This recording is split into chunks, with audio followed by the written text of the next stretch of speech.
دم باش تماشاوان هفوینا ارکی از ریزان عثمان از خلاق نه جه هفوینا ارکی جواره پیشکش بکم مجاره خلاقا ما ویجارجی لسر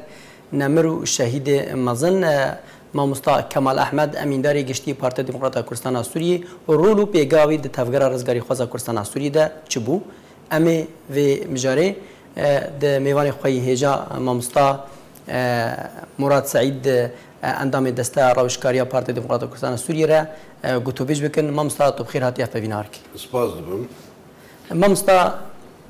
ماموستا کمال کی بو؟ بله برای هر تشتی از پاسیا کارمند ارک دکم کو دوبه مناسبه ها دا ام دعوه کرنش بوی شلوه کرنا رولا ماموستا کمال احمد درویش ماموستا کمال کچکاتیا خدا تولی تفگرا کردی سوری بوا 2 سالا 58 ده و بردوام کری حتی شهید بوا اجمالك طبي مالباتك وكو ديار ناملة كردستان باكورو بشتياتنا هاتنا مالوانا الكردستان سوريا لي طبيعي مروبك وقتاكو جولاتي خدرت كبي يعني منطقة خدرت كبي أزناب جولاتي وهر كردستان يكا منطقة خدرت كبي تشي منطقة كادي تركي وضعي اقتصادي هناك كيم دبي يعني مالباتك جيانك قلكي عادي درباز ذكر وحتى دجيانا خدا ماموستا كمال هر خونت خستا آستانگيادا يعني چه وارداتي مالاي هبانا غور وارداتا مصروف المالا خود كر استاذ كمال قلكي قهداني المالا خود كر زاروكي خود كر إنسانك ولاد برور بو إنسانك مثقف بو سياسي بو تيجهشتي بو مروبك مدني بو نمروبك عقل طبعا مريز هاج مروبك جنديرة اللي مفهومي كرداتي وقتها كنت تبجي كي جندي يعني بمعنى جوت ياري فلان إلى آخره بس نعم مروبك مدني بو تيكلي ماموستا كمال ويا مالباطا وينا بمالباطي ولات برور هبون مثلا وكا مالا كناني عقيدة وكا مالا حاجة وكا يعني با شخصياتي ولات برور وإنساني كو بيرو باوري بما في ملتي كردانينا واش كشكاتيا خدا ماموستا كمال برورده بوا لسر ريبازكا كردواريه حتى صالة هفته ودوا هر برد بله خبری بس تو پرسیارک هر راستی یعنی ماموستا کمال وکو تعداد یار کردن کسی متواضع بو باشه ماموستا کمال وک اتزانم بروانامه حقوق پیره بو ما پروری پیره بو یعنی کساتی گوسا چما آستی خوی مادی ده هزار ما یعنی أوي شاخي ماموستا كمال بلي خدنا خد تمام كره حتى بحقوق ورقرت بشرة بو إنسانك موظف الدولة دا عقارات هذا خاصة ويشاخي معاش تشتكي قلكي كيم بو معاش قر جيانا إنسانك رانكي قلكي كيم أملاكي نبون دس فاقش بو أويد أتزانم ماموستا كمال كان صالما مكتب عقارات هذا وتكليوي خاصة عقارات هي ملاك أنا بهتر مروكي ملاك يا أخو يكي كوب خازي خاني آباب كي كوب خازي عقارات آب كريب بدي وبسطيني طابو كرين حموج آلي بابو إنسانك دست باقش بو كسك نجبري حتى أبرو حتى رجاء شهيد كسك نكاري بشاهد بماموستا كمال دستي خدريش كرج إنسانة كرا ورقك السوري أو دست باقجي طبعا جيانا يدماچه دما أو معاشية كجارة دهاتا أو بو مثلا كو دما إنسانك دجيانا خدا هنكي فقير يعني نمال دار طبعا باشا تفجرا كردي دا چرولاوي چرول ديد كنجي بو سكردا دا بارتيا ودا كنجي ماموستا كمال صالح هفته دوا دا كتا سركرداتيا رخصتني دا وكو ام بيجن اندامي لجنة منطقية بارتي ده دو كونغري مي صلاح حفتي ده هاتا هالبجارتن وكو اندامكي لجنة مركزي د بارتي اما ده ادوي شاخي ده بحقت يعني كسكي خوان ندرش عن سركردات يا بارتي را اصطنجي قلك هبون اصطنجي همجي علي رجيمي وقلك هبون وهمجي طبعا نكسا شورشي حفتي بينجي تشيبو بو هنا كيولو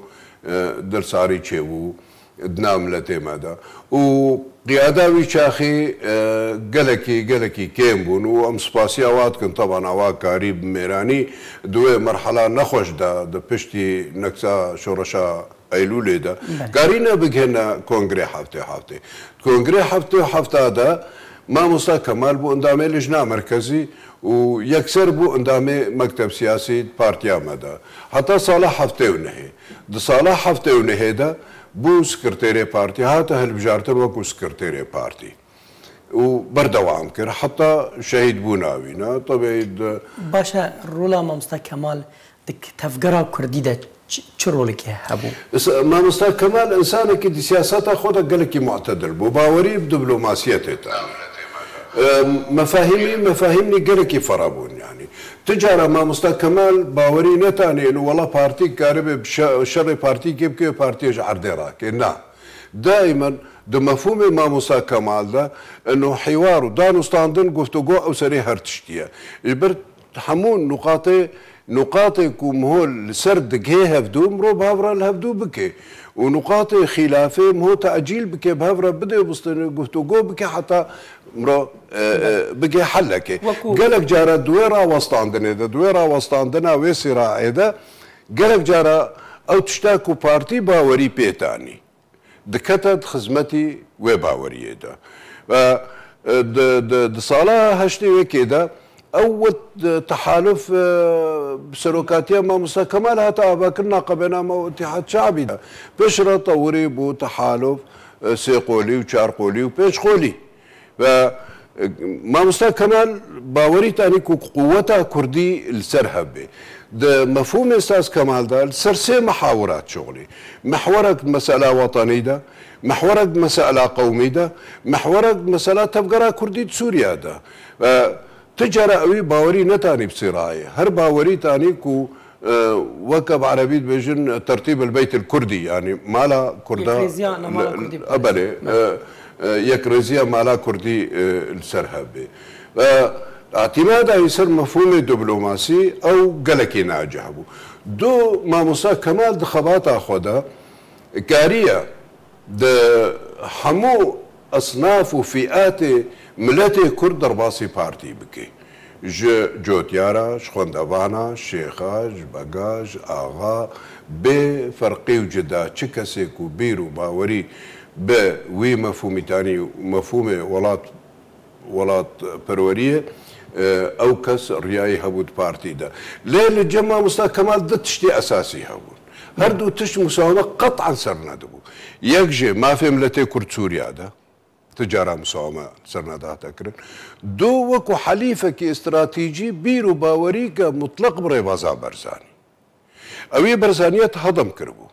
برزانيات هضم كربو بمفهوم انه انسانك خزمت كاربي جملتي اخرى كاربي ملتي خو بدي سر هبدو بوري بحق ملتي خو بيني دفاع ملتي خو بك حمايه ملتي خو بك انسانك تجارة سريخو جدجمنرا نطويني ومساومينك يسر حق ملتي خو اي برزانيات وحافي كربو وفعلا جي بفربونا ما مستا كمال بسر كرداتيا ما مستا كمال ويش اخي حمو كوادر اغلبي برانيا كوادر دورا ما مستا كمال ابوي ما فهمي شغل وي هف بيمانياك وما مستا كمال دامزري نري ويبو او تحالف دوي قناغيدا تش جرينجا جرينجا بناز نمونا كبينم مثلا صالانو تيدا وقتاكو مكدنا هالبجارتنا برلمان ده ما مستكمل كاري بينجي 6000 دنق بين محافظة سجادة تفي تزويرك وحزب باس بيراوي وتزوير كري يعني بتصورة او اقلك تزوير كر ليه تبي ويجي كاري بينجي 6000 دنق بيني يكش مفهومه يكش كاري ما مستكمل علاقات إخوة نب كرداب تنيرة علاقات إخوة بعرب عرب فالله عرب يزيدي عرب كرد عرب هركسة كيرا وكو أبنا تويد كو دجينا بكردارة علاقاتي قلقي بارا خوشون دو يك سياستا ما مستا كمال اش بلي ريخستني هر فترة وفترة سردانك تشيتكرج مالباتي كردارة او مالباتي كردارة طبيعي هنك جهابون مثلا علاقاتي واخوشبون بدولة رب نظام رب الى اخره هر جديد بارتي استفادة جيت كي وطاقاتا بدي سر هفدو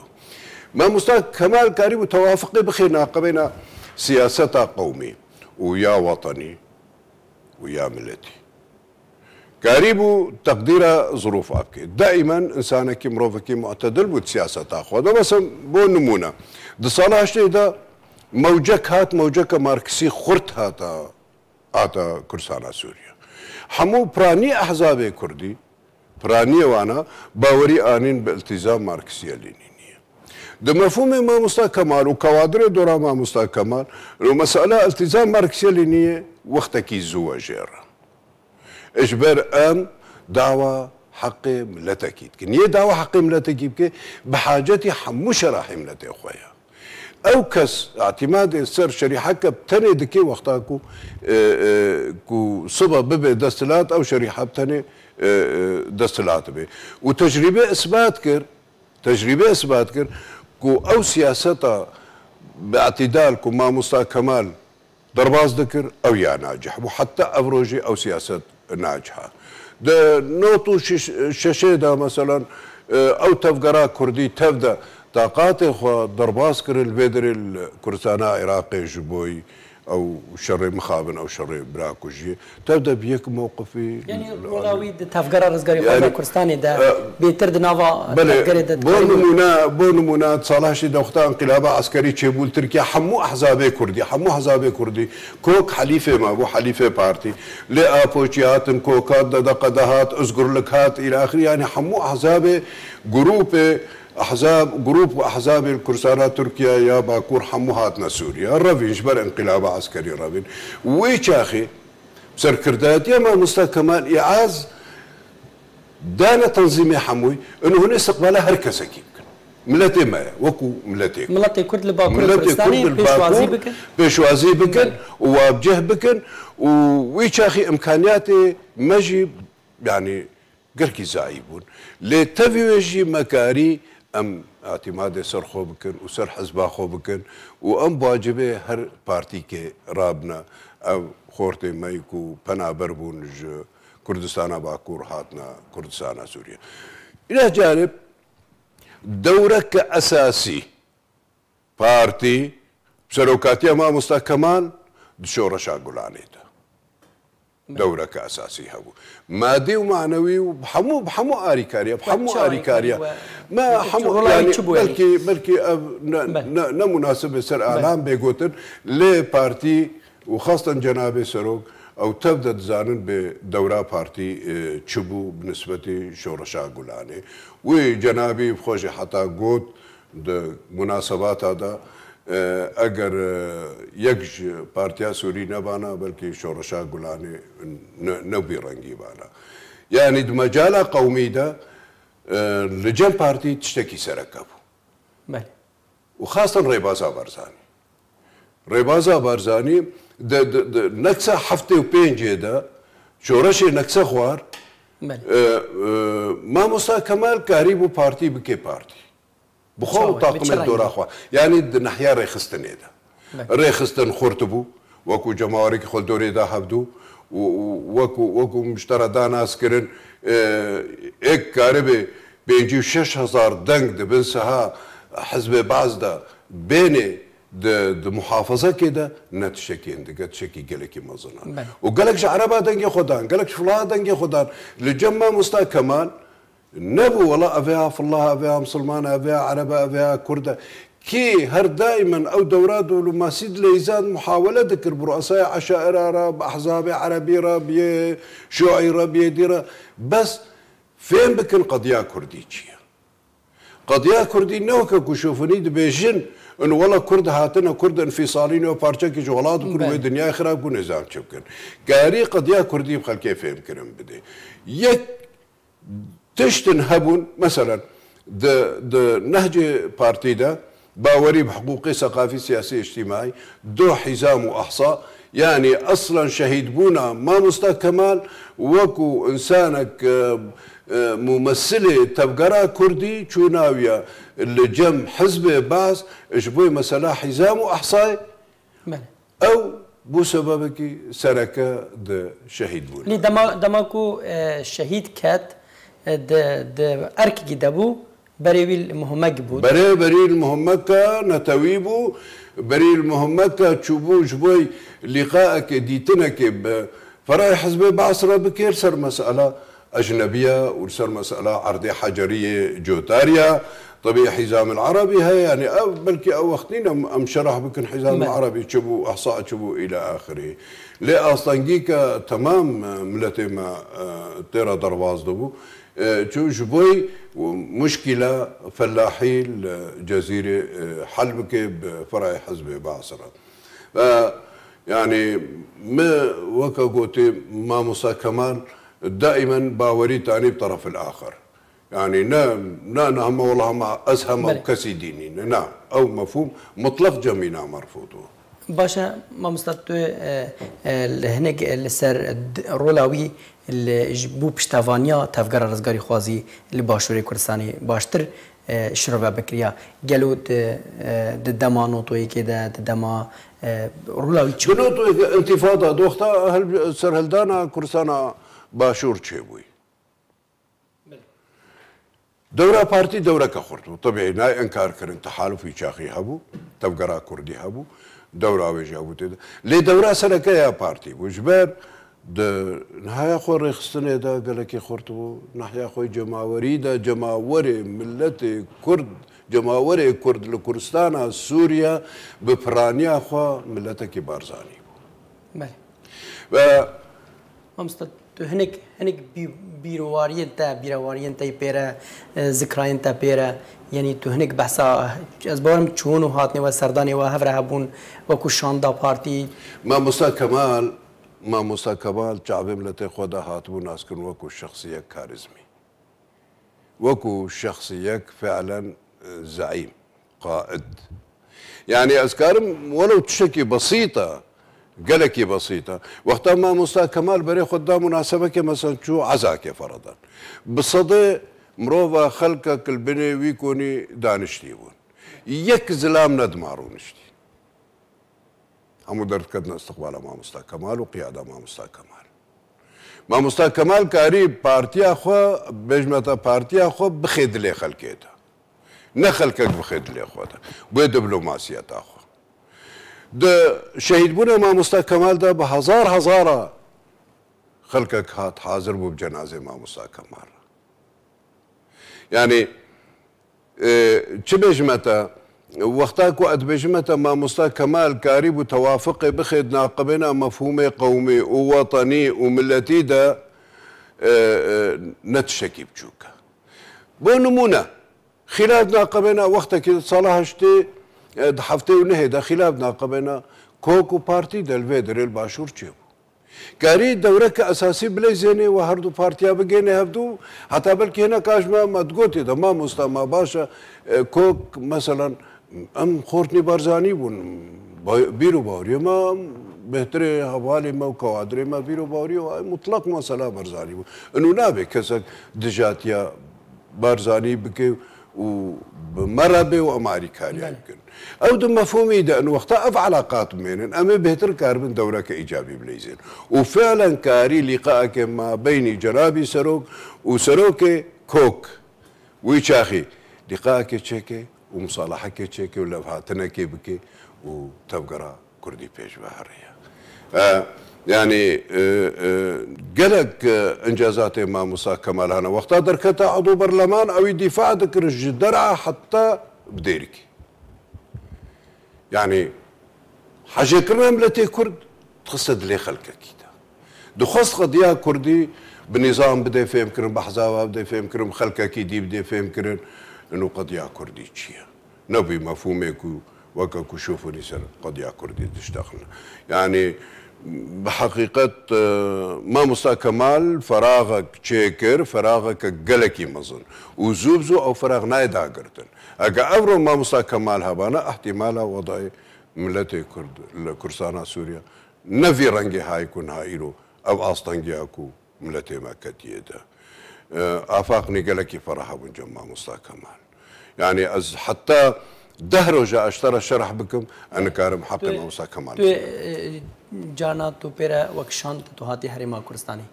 تشتن بیرەوەری دەربارەی جواتێن وە دانوستانیەوەدا تێکلیاتە پێرە تێکلیاوی فیدێرە تشتنی وەلێ بیراتە تین وەلێ خۆشینە تشتە خۆش بێ وە تشتن یعنی هەڵویستنەوی دیتی بێن گەلێک تشتێ مامۆستا کەمالان تەسەڕ بکە یعنی ڕاغمی مرۆڤێکی گەلێکی ناملەتێ خۆدا محبوب بوو و ڕازی بوونا خەڵکێکی ژیا بوو یعنی سەرۆکاتی وەختاک و دەهاتە سووریا دەبێ بوو کەمال حازر دەبێ بوو کەمال بێدیتر وەختاک و کەمال نۆت و سێدا ئەم هاتنە بێ دەرێ وەکو کۆنگرێ یازدەهێ پارتی دموکراتی کوردستانی سووریا دانوستاندنا بە مامۆستا کەمالڕە دانوستانەکە ممەیەز بوو لە جەم سەرۆک وەکو شاندا پەدەکە وەکو شاندا پارتی بن پارتی هون خاص پارتی یعنی پارتی لە جەم پارتی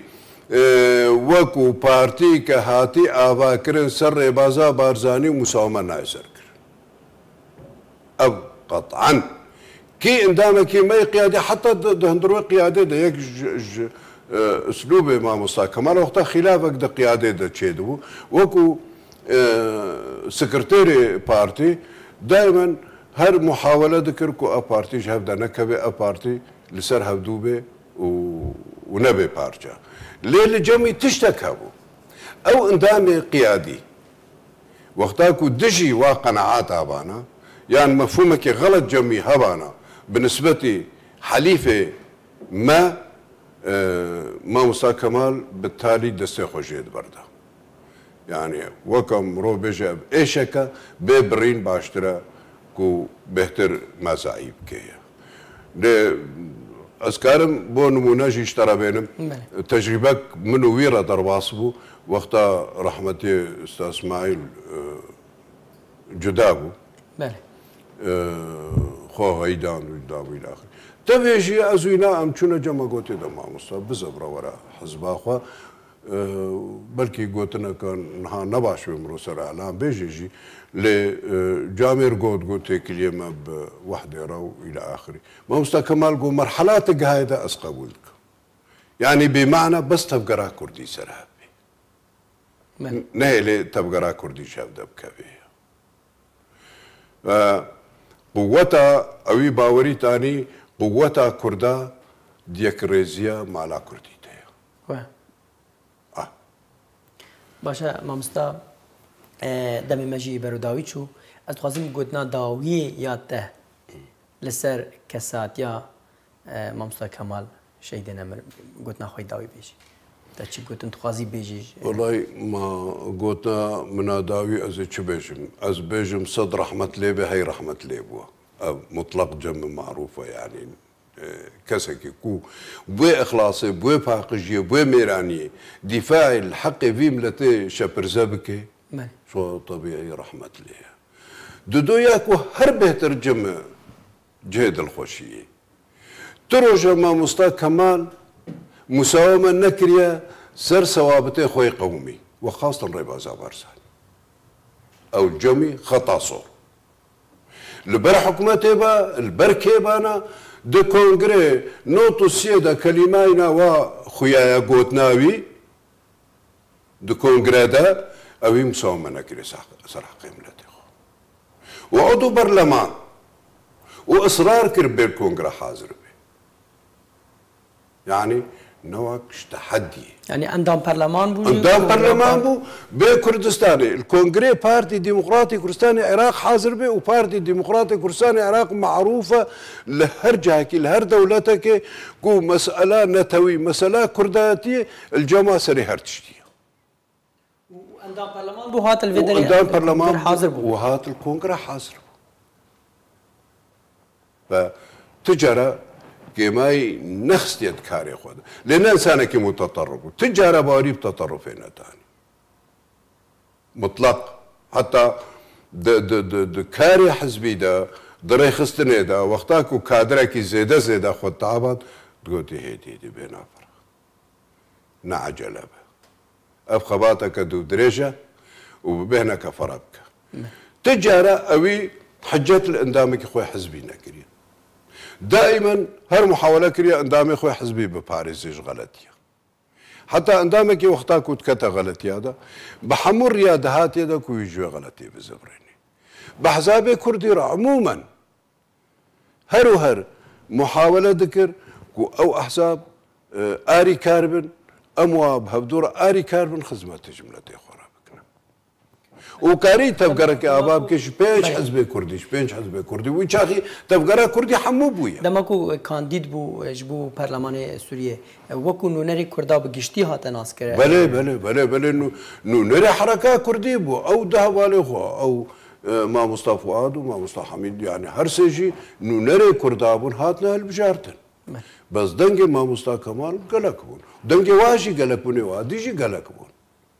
يعني تبي او ضغطاك وشي بود هالبجارتن دجي كارين دنگني قلقي بلند بين سوريا ده ما مصطفى قلت نتا داوي بباكو از كلام كان شكا ببيجا يمن از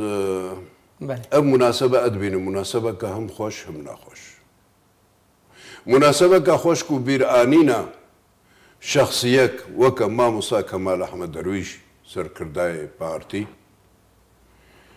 أمين داري قشتي بارتي ديمقراطي ويشاخي نابي الحزب الديمقراطي كردي في سوريا البارتي ووكو شهيد بونا وي شخص او شخصيه كوج ناملتي خو شو مخابن وصجاري مخابن بحقيقه زوب شو نايره وام حاجتي اشخاص يقولونه واشخاص يقولوا زوب دس مناكب مريز هياج هر انسانك خبات كرا هر مناضله كرا هر قيادي كرا هر كسايتيكي كو كاركي جملتي خردك وخاصه دوي نخوشي هذا دوي طنقي هذا ليه بحقت ام قالك كيف حاجتي شخصك وكما موسى كمال والصدر رحمة ليبي وسباس